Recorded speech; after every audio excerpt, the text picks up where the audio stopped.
Good afternoon all. तो आज हम लोग एक टॉपिक के बारे में पढ़ेंगे जिसका नाम है क्ले मिनरल्स। ये आपके सिलेबस से कोई रिलेटेड नहीं है, स्पेसिफिक ये सिलेबस से आपके रिलेटेड नहीं है, लेकिन ये इनडायरेक्टली आपके ड्रिलिंग मड को डिजाइन करने में यूज होता है कि किस प्रॉपर्टी में, किस कैरेक्टरिस्टिक्स में हमको कौन सी ड्रिलिंग मड यूज लेनी चाहिए। क्योंकि ड्रिलिंग मड आपकी जनरली कंसिस्ट करती है that is bentonite and barite.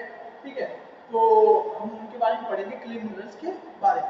ठीक है, अगर मैं बात करूं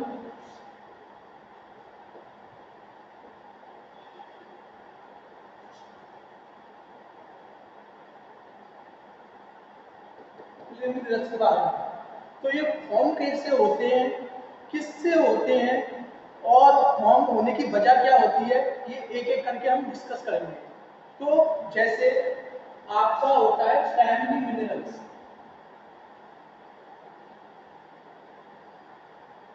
प्राइमरी मिनरल्स ये आपके कब फॉर्म होते हैं?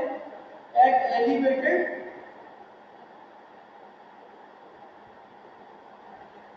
Temperature and pressure. ठीक है, कहां पर फॉर्म होते हैं? सब सरफेस और इसे अर्थ क्रस्ट। ओके, और इसे अर्थ क्रस्ट। ठीक है, ये किस मटेरियल से फॉर्म होते हैं? That is igneous rock and metamorphic.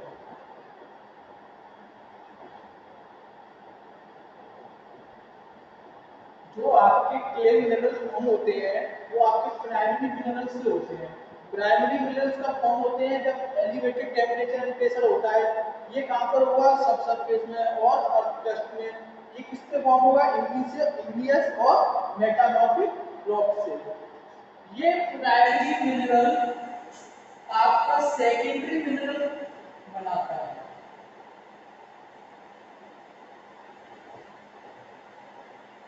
Due to weathering.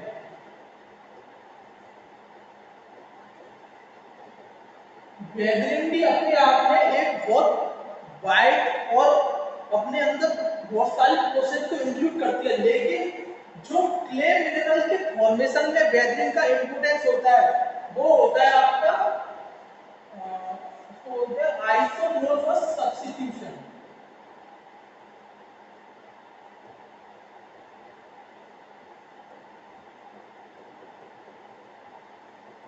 ठीक है, तो अब ये सेकेंडरी मिनरल्स कहां पर बनेंगे? जैसे ये एलिवेटेड टेम्परेचर एंड प्रेशर पे बने थे, ये at T and P standard condition.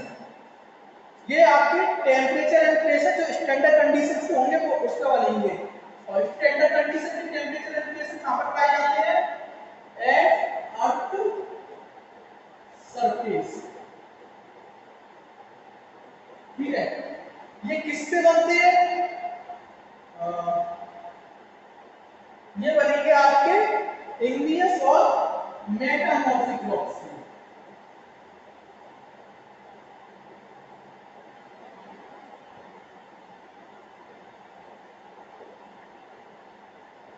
अब आप पूछोगे कि सर प्राइमरी मिनरल भी नहीं आपके इग्नियस एंड मेटामॉर्फिक रॉक से बन रहे थे, सेकेंडरी मिनरल भी आपके इग्नियस एंड मेटामॉर्फिक रॉक से बन रहे थे, तो मैं कहूंगा कि पहले प्राइमरी मिनरल इनसे बना, फिर उसमें माइनर चेंजेस हुए ड्यू टू वेदरिंग और आइसोमोर्फस सब्स्टिट्यूशन के कारण, तो हम कह सकते हैं ये इग्नियस और मेटामॉर्फिक रॉक से ही बनेंगे। क्यों बनेंगे? देखो, मैंने कहा कि ये ओनली अर्थ सरफेस पे बनेंगे, तो इससे मैंने क्या कह दिया कि ये आपके अर्थ क्रस्ट में नहीं बनेंगे। अर्थ क्रस्ट में नहीं बनेंगे। क्यों? क्योंकि अर्थ क्रस्ट पे जो प्राइमरी मिनरल होते हैं वो स्टेबल होते हैं। ठीक है, जैसे ये प्राइमरी मिनरल आपके सरफेस पर आते हैं ये अनस्टेबल हो जाते हैं।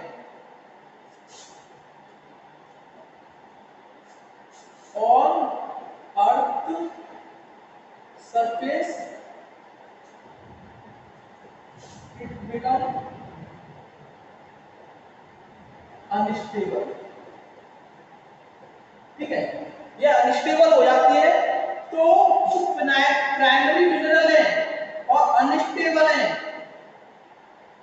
ये स्टेबल अचीव करने के लिए वैलिडिटी कंडीशन में चले जाएंगे, दैट इज आइसोमोर्फस सब्स्टिट्यूशन में चले जाएंगे और आपके सेकेंडरी मिनरल फॉर्म करेंगे, ठीक है ना।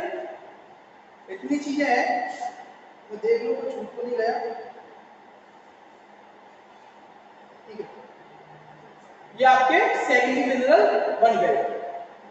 बेरिक आपको जियोलॉजी में पढ़ाई जाएगी और मैं कह सकता हूं कि जैसे मेरे पास मैग्मा है, इससे मेरी इग्नियस रॉक बनी, जिसको इंट्रूसिव बोलेंगे क्योंकि अर्थ के सरफेस अंदर है, सब सरफेस में। जब ये सरफेस पे आएगी ये एक्सक्लूसिव हो जाएगी इग्नियस रॉक। ये इग्नियस रॉक सरफेस के कांटेक्ट में आएगी तो ये फिजिकल बेरिंग और केमिकल बेरिंग में जाएगी, मतलब केमिकल डिग्रेडेशन और फिजिकल डिग्रेडेशन होगा इसका। तो ये आपकी सेडिमेंट्री रॉक बना देगी और सेडिमेंट्री रॉक सरफेस पर भी होगी और तो सरफेस के नीचे भी होगी। जब इसका ओवरबर्डन प्रेशर के साथ इसमें फोर्स लगता जाता है तो इसका सेडिमेंटेशन होता जाता है, तो ये मेटामॉर्फिक रॉक में चेंज होती है। फिर मेटामॉर्फिक रॉक से फिर अगर आपका मैग्मा और लावा बनता है तो ये रॉक साइकिल होती है। तो डायरेक्ट ये भी हो सकता है मेटामॉर्फिक रॉक से इग्नियस रॉक भी बन सकती है, ठीक है ना। तो ये आपकी सरफेस पर आई और अनस्टेबल हो गई और ये आपको फॉर्म कर दिया secondary mineral to become stable. तो उसका जो राय होता है वो कुछ इस प्रकार से है। अब देखो, जब ये सेकेंडरी मिनरल में चेंज हुई तो इसमें प्राइमरी, जैसे प्राइमरी मिनरल है मेरा और ये है secondary mineral, due to bearing ये इसमें चेंज हो गई। तो इन दोनों में क्योंकि ये इससे बनी है तो सिमिलर प्रॉपर्टी होगी, तो वो सिमिलर प्रॉपर्टी क्या होती है, वो होती है इनकी chemical and structural composition same होती है दोनों की, केमिकल एंड स्ट्रक्चरल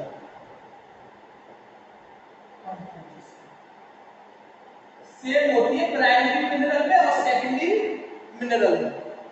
डिफर क्या होता है, मैंने कह दिया कंपोजिशन सेम होती है, स्ट्रक्चरल और केमिकल। तो डिफर क्या होता है, जब स्ट्रक्चरल कंपोजिशन सेम है, जैसे मैं कहूंगा मेरे पास एक टेट्राहेड्रॉन है,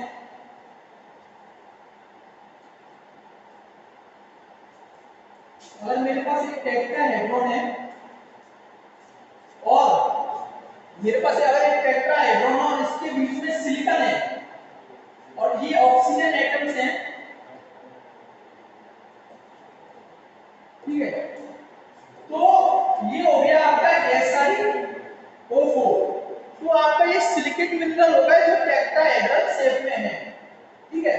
अगर मैं इसको प्राइमरी मिनरल मानता हूं तो इसमें अगर फिजिकल बेरिंग होगी या फिर मेरी केमिकल बेरिंग होगी जिससे आइसोमॉर्फस सब्स्टिट्यूशन होगा, तो सिंपली क्या होगा, इसकी स्ट्रक्चर सेम रहेगी और केमिकल कंपोजिशन सेम रहेगी। सिंपली आइसोमॉर्फस सब्स्टिट्यूशन होगा जिससे क्या होगा, सिलिकॉन चेंज होकर एल्यूमिनियम बन जाएगा, मतलब सिलिकॉन को एल्यूमिनियम रिप्लेस कर देगा।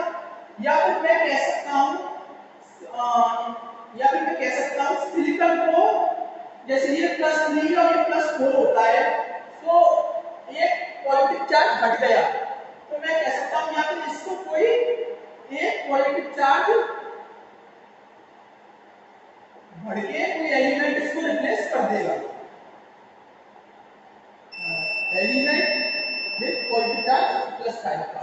अब आप कहोगे सर ये बैलेंस कैसे होगा, जब ये एलिमेंट इसको रिप्लेस करेगा तो इसका एक नेगेटिव चार्ज एक्स्ट्रा हो जाएगा, अगर ये इस एलिमेंट +5 इसको रिप्लेस करेगा तो एक पॉजिटिव चार्ज रिप्लेस हो जाएगा।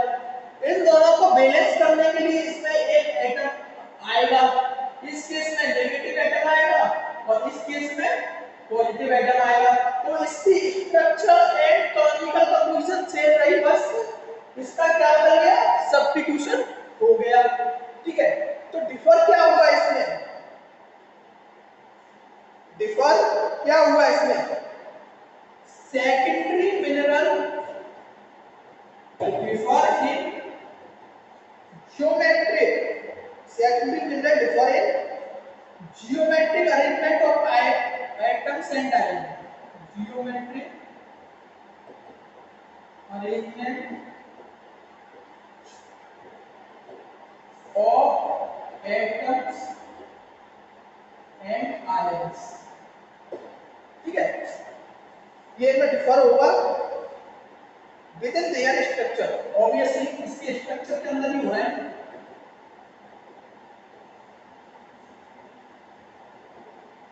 अगर आप इसको लीव करोगे तो ये आपके लिए बहुत टफ टॉपिक हो जाएगा, अगर आप इसको समझोगे तो आपके लिए बहुत इजी हो जाएगा ट्विनिंग फ्लूइड को समझने के लिए। ठीक है, तो इसके अंदर ये डिफर होगा कि प्राइमरी मिनरल और सेकेंडरी मिनरल में सिमिलर क्या होगा और डिफरेंट क्या होगा। ठीक है, और ये क्यों हो रहा है differ, due to weathering, isomorphous substitution. ठीक है, और क्या बताना था आपको, ठीक है, तो कंक्लूड करते हैं। प्राइमरी मिनरल आपके एलिवेटेड टेंपरेचर एंड प्रेशर पर फॉर्म होंगे। ठीक है, ये आपके सबसरफेस में फॉर्म होंगे, अर्थ में इग्नियस और मेटामॉर्फिक रॉक बनाएंगे, due to variable isomorphic substitution होगा। सेकेंडरी मिनरल बनाएंगे at P and P spectre condition का अर्थ सरफेस पे इग्नियस एंड मेटामॉर्फिक रॉक के द्वारा। अर्थ क्रस्ट में बनाएंगे क्योंकि स्टेबल होता है, और अर्थ सरफेस पे it become stable, primary mineral become stable, so to achieve stability it becomes secondary mineral undergoing weathering and isomorphous substitution। ये आपकी रॉक साइकिल होती है। ठीक है, जिसमें आपको मैंने वेदरिंग बता दी, फिजिकल वेदरिंग और chemical weathering. Physical weathering rain की वजह से या फिर एयर की वजह से, विंड वेव की वजह से, केमिकल वेदरिंग प्रेसिपिटेशन की वजह से, इन सभी केमिकल रिएक्शंस की वजह से, इन सब की वजह से। ठीक है, एक और चीज अब आपके दिमाग में क्वेश्चन आना चाहिए, चलो क्वेश्चन पीछे करते हैं। हाँ, क्वेश्चन देख लेते हैं कि क्या, देखो सब सरफेस में तो नहीं है, आपका नहीं है वेदरिंग होगी नहीं, प्राइमरी मिनरल सेकेंडरी मिनरल में जाएगा नहीं, तो क्या सब सरफेस पर आने के बाद सारे ही प्राइमरी मिनरल अनस्टेबल हो जाते हैं, सारे ही प्राइमरी मिनरल अनस्टेबल हो जाते हैं? तो आंसर होगा नो।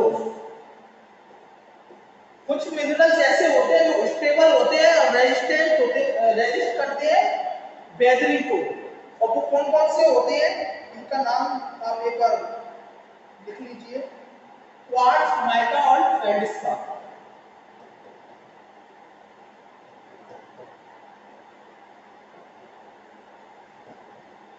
ये आपके प्राइमरी मिनरल होते हैं और सरफेस पे आने के बावजूद भी, सरफेस पे आने के बावजूद भी ये आपके स्टेबल बने रहते हैं, अनस्टेबल नहीं होते, और स्टेबिलिटी गेन करने के लिए ये वेदरिंग की प्रोसेस में नहीं जाते। ठीक है, ये आपके वेदरिंग की प्रोसेस में नहीं जाते। ठीक है, तो फिर कौन से ऐसे मिनरल्स होते हैं स्पेस पे जो सरफेस पे आने के बाद अनस्टेबल हो जाते हैं और स्टेबिलिटी अचीव करने के लिए वेदरिंग की प्रोसेस में जाते हैं, दैट इज आइसोमॉर्फस सब्स्टिट्यूशन की प्रोसेस में जाते हैं to change primary mineral geometric arrangement of atoms and ions. ठीक है, तो वो मिनरल्स आप लिख लीजिए जो अनस्टेबल हो जाते हैं एट सरफेस, एट सरफेस। तो इनका नाम लिख लीजिए आप, ये होते हैं आपके पायरोक्सी,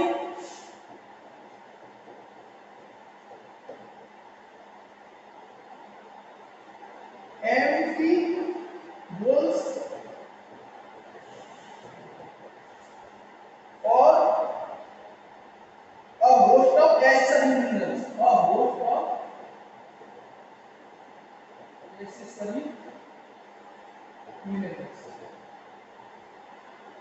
ठीक है, तो सारे मिनरल्स प्राइमरी मिनरल सरफेस पे आने के बाद आपके अनस्टेबल नहीं होते और स्टेबिलिटी अचीव करने के लिए बेरिंग और आइसोमोर्फस सब्स्टिट्यूशन की प्रोसेस के अंदर लेके आते हैं। कौन से होते हैं? क्वार्क, और feldspar, some feldspar, not all feldspar but some feldspar. और अनस्टेबल हो जाते हैं, जो होते ही होते हैं सरफेस पे आने के बाद, तो कौन से होते हैं? Pyroxene, amphiboles and a host of accessory minerals. ठीक है, अब आप मेरे से कहोगे कि सर ये आप प्राइमरी मिनरल और सेकेंडरी मिनरल बता रहे हैं, लेकिन आपने टॉपिक के बारे में बताया क्ले मिनरल। ठीक है, तो मैं कहूंगा कि जो सेकेंडरी मिनरल है, ये सेकेंडरी मिनरल ये होते हैं आपके क्ले मिनरल। यही सेकेंडरी मिनरल जो बेसिक आइसोमोर्फिक सब्स्टिट्यूशन में जाते हैं, यही होते हैं आपके क्ले मिनरल्स। तो क्ले मिनरल्स के बारे में हम लिखेंगे कुछ पॉइंट्स, और इसके टाइप क्यों होता है ये सब पढ़ेंगे। तो आज मैं सिर्फ इतना बता रहा हूँ कि क्ले मिनरल क्या होते हैं, फिर उनके बारे में पता पढ़ेंगे। ठीक है ना, तो पहला पॉइंट लिखिए कि सेकेंडरी मिनरल्स आर कॉल्ड, जो सब्स्टिट्यूशन से बने हैं प्राइमरी मिनरल की सब्स्टिट्यूशन से, these secondary mineral are called clay mineral. ठीक है, सेकंड पॉइंट इसमें लिखिए, ये इनको हम हाइड्रस एल्युमिनियम सिलिकेट भी कहते हैं। हाइड्रस मतलब जो वाटर कंटेन करे, एल्युमिनियम सिलिकेट।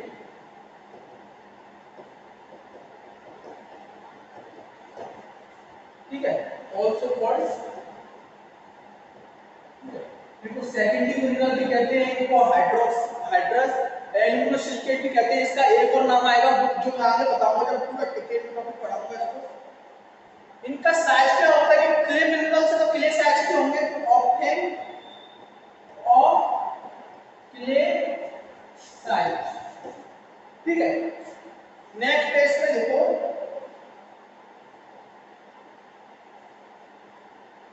ये लार्ज फ्रैक्शन ऑफ सॉइल में पाई जाती है। ये जैसे large fraction of soil consist, ये इसका क्या मतलब है? क्योंकि आपके clay mineral that is secondary mineral आपके सरफेस पे फॉर्म होते हैं, तो सरफेस पर भी क्या रिएक्ट करती है? सॉइल। तो large part of soil consist clay mineral. ठीक है,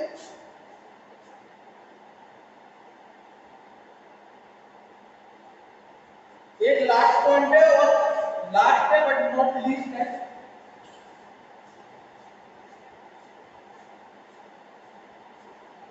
कि water presence is important.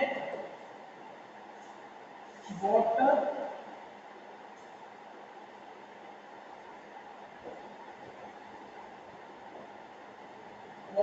presence is important in the formation of clay mineral। ठीक है, वाटर का प्रेजेंस होना बहुत जरूरी है क्ले मिनरल के लिए। ठीक है, तो ये मैंने आपको क्ले मिनरल का एक व्यू दे दिया, कैसे फॉर्म होते हैं, किस कंडीशन में फॉर्म होती है, क्या स्ट्रक्चर होती है, क्या सिमिलरिटी होती है इनके पेरेंट मटेरियल से, क्या क्या इनके नाम है। एक नाम और लिख लो, चलो मैं उसको आगे ही बता दूंगा। इसको बोलते हैं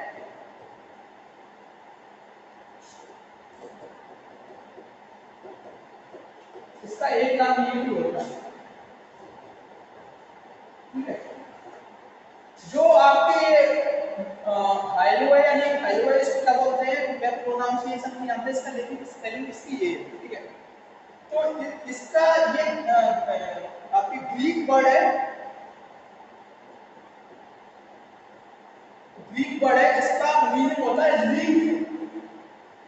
तो इनको बोलते हैं लीफ सिलिकेट और हाइलोसिलिकेट, ऑल्सो कॉल्ड लीफ सिलिकेट और हाइलोसिलिकेट, ठीक है। और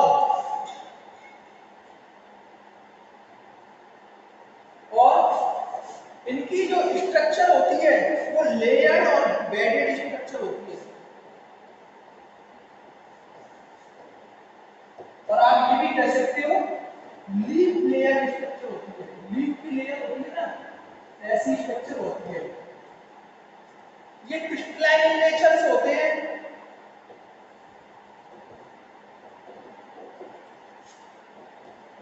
क्रिस्टलाइन नेचर, तो इनको एक नाम से बुलाते हैं क्योंकि ये ना क्या लेयर्ड होते हैं और क्रिस्टलाइन होते हैं, तो इनको एक नाम से बुलाते हैं, उसका नाम लिख लीजिए आप, प्लेटी and flaky in nature.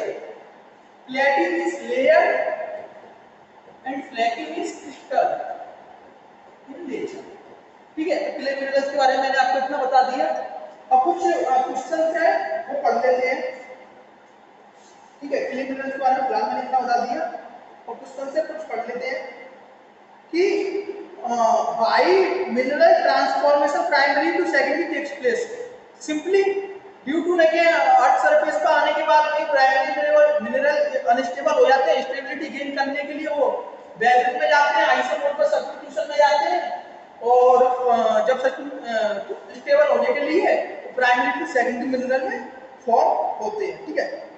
Second question है does all minerals undergo transformation at ambient conditions. Ambient condition मतलब टेम्परेचर स्टैंडर्ड कंडीशन पे हो, प्रेशर स्टैंडर्ड कंडीशन पे हो। एम्बिएंट कंडीशन मतलब स्टैंडर्ड कंडीशन। तो क्या हर प्राइमरी मिनरल आपके एम्बिएंट कंडीशन पे क्ले मिनरल या फिर सेकेंडरी मिनरल बनाएगा? नहीं बनाएगा। और इसमें मैंने एग्जांपल दिए थे कि क्वार्ट्ज माइका फेल्डस्पार बनाएगा, ये सारे बनाएंगे, ठीक है। तो ये क्वेश्चन हो गया। फिर हम इसको नेक्स्ट क्लास में कंटिन्यू करते हैं, ठीक है। इसको नेक्स्ट क्लास में कंटिन्यू करेंगे। Thank you. क्या आपके सिलेबस का नहीं है, आपके समझाने के लिए, ठीक है।